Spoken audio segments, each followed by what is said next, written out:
नमस्कार विद्यार्थी मित्रो, पाठीमागील तासाला आपण काव्याचं रसग्रहण कसं करायचं याचा विचार केलेला होता। यामध्ये प्रामुख्याने 3 गोष्टींचा विचार केला। त्यामध्ये आशय सौंदर्य, काव्य सौंदर्य आणि भाषिक वैशिष्ट्ये लिहून आपण या ठिकाणी ही कृती पूर्ण करा असं मी सांगितलेलं होतं। पण बऱ्याच वेळा आपल्याला पद्य विभागामध्ये ज्या वेळा कृती सोडवत असतो त्यावेळेला स्वतंत्रपणे 2 पंक्ती दिलेल्या असतात आणि त्या पंक्तीमध्ये आपल्याला काव्य सौंदर्य लिहा, दिलेल्या 2 काव्य पंक्तीचं काव्य सौंदर्य लिहा असं आपल्याला विचारलं जाऊ शकतं। तेव्हा ते कसं करायचं? दुसरी गोष्ट, अशाच काव्य पंक्ती दिलेल्या असतात त्यावेळेला काव्याचं भाव सौंदर्य कसं लिहायचं किंवा विचार सौंदर्य कसं करायचं याचाही विचार करायचा आहे। आणि तिसरी गोष्ट, स्वतंत्रपणे तुम्हाला असं विचारतात की 4 काव्य पंक्ती दिलेल्या असतात आणि त्यातून तुम्हाला समजलेला अर्थ लिहा असं सुद्धा सांगितलं जातं। तेव्हा आपण या ठिकाणी या 3 गोष्टींचा खऱ्या अर्थाने आज विचार करणार आहोत। पहा, पुन्हा एकदा आपण या ठिकाणी उत्तम लक्षण समर्थ रामदासांची ही कविता इथं लक्षात घेणार आहोत आणि या कवितेच्या आधारे तुम्हाला काही 2 पंक्ती मी देतो आहे आणि त्या 2 पंक्तींच्या आधारे आपल्याला त्याचं पहिल्यांदा काव्य संग्रह कसं, सौंदर्य कसं लिहायचं याचा विचार करायचा आहे। तर काव्य पंक्ती पहा, त्या अशा आहेत: सभेमध्ये लाजू नये, बाष्कळपणे बोलू नये, या ओळीतील विचार स्पष्ट करा। आता ही जी काव्य सौंदर्याची कृती दिलेली असते यामध्ये पहिल्यांदा तुम्हाला तुमचा विचार कसा आहे तो इथं या ठिकाणी लिहायचा आहे। आता माझ्या मते या ठिकाणी प्रस्तुत काव्य पंक्ती या कोणत्या कवितेमधून आलेल्या आहेत त्या तुम्ही लिहायच्या आहेत। जर तर काव्य संग्रह तुम्हाला माहित असेल किंवा एखाद्या काव्याचा खंड माहित असेल, अध्याय माहित असेल तर तो लिहावा। तर प्रत्यक्षात पहा, उत्तम लक्षण या कवितेमध्ये संत रामदास आणि आदर्श आणि गुणसंपन्न माणसांची किंवा व्यक्तींची लक्षणे या ठिकाणी आपल्याला समजावून सांगितलेली आहेत। त्यापैकी लक्षण उपरोक्त चरणामध्ये या ठिकाणी एक सांगितलेला आहे। जीवन जगत असताना मनुष्य हा समाज प्रिय प्राणी आहे असं म्हटलं जातं। माणसामध्ये तो नित्य वावरत असताना समूहामध्ये आदर्श व्यक्तीचं वर्तन कसं असावं हे सांगताना श्री समर्थ रामदास म्हणतात किंवा संत रामदास म्हणतात, माणसानं सभेमध्ये वावरताना आपले मत मांडताना आयुष्यामध्ये कधीही लाजू नये, न लाजता आपण आपलं मत प्रकट करावं अशी अपेक्षा आहे। स्पष्टोक्ती असावी, आपले विचार स्पष्टपणे या ठिकाणी मांडावेत असे म्हणणे इथे सांगितलेले आहे।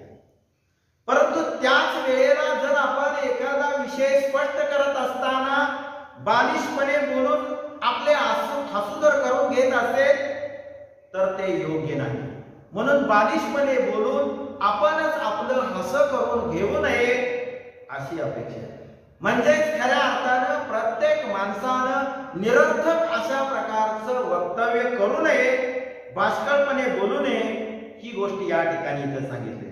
अशा पद्धतीनं समर्थाने उत्तम पुरुषाचं एक मर्मग्राही लक्षण प्रस्तुत ओवीमधून किंवा काव्यपंक्तीमधून मांडलेलं आहे असं समारोपामध्ये लिहायचं।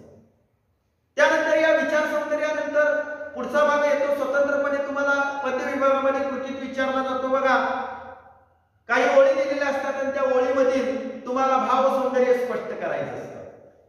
तेव्हा भाव सौंदर्य स्पष्ट करताना तुम्हाला मी आता या ठिकाणी त्या ओळी सांगतो आहे। पहा, अपकीर्ती ते सांडावी, सतकीर्ती वाढवावी, विवेके दृढ धरावी वाट सत्याची। या ओळीमधलं भाव सौंदर्य आपल्याला या ठिकाणी स्पष्ट करायचं आहे।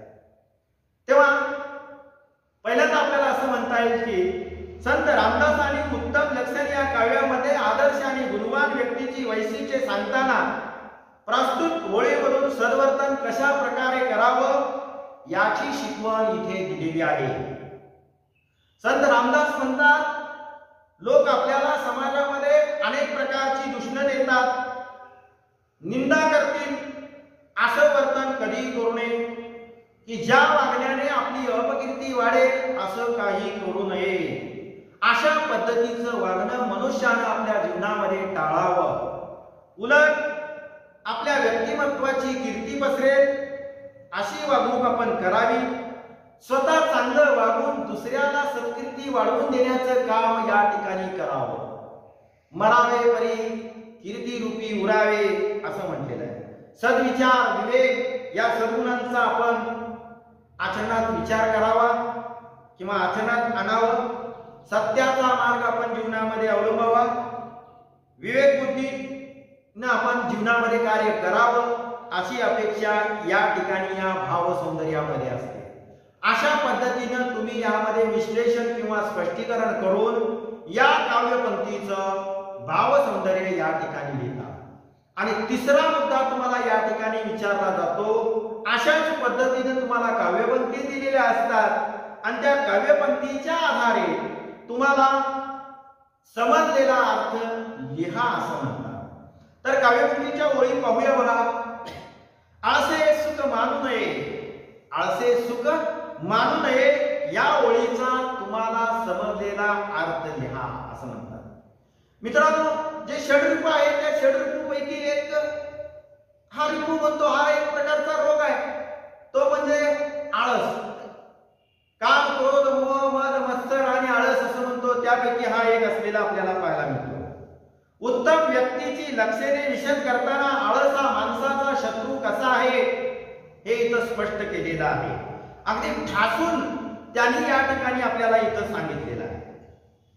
खऱ्या अर्थानं असं म्हणतात, आळस हा माणसाच्या अंगी एक प्रकारचा तो दुर्गुण आहे.